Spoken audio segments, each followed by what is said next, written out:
भक्ता अच्छा प्रभु को नहीं अनेक स्वप्न देखते प्रभु को नहीं अनेक भाव रखती प्रभु पाखर अनेक अनुभव पाते। जय जगन्नाथ।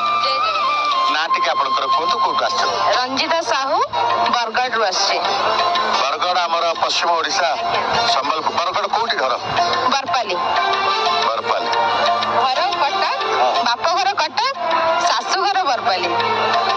हौ झील मानकर दुईटी घर थाए, दुईटी परिचय थाए ना गोटे परिचय समस्त सारा संसार रे परिचय थाए?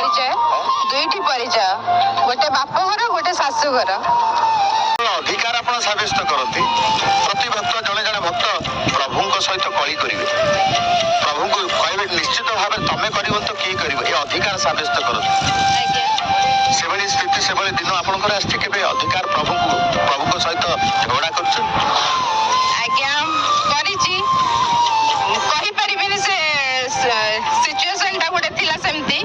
कथा प्रकाश करने कथा नुहे कितु एमती आपण पाखे जगन्नाथ को नहीं जगन्नाथ को अभिमान कर जगन्नाथ सहित झगड़ा कर झगड़ार परवर्ती समय जगन्नाथ आपको बुझे मन परिवर्तन कर भाव आसी आज्ञा आसी आज से 2 जन मो सहित अच्छा।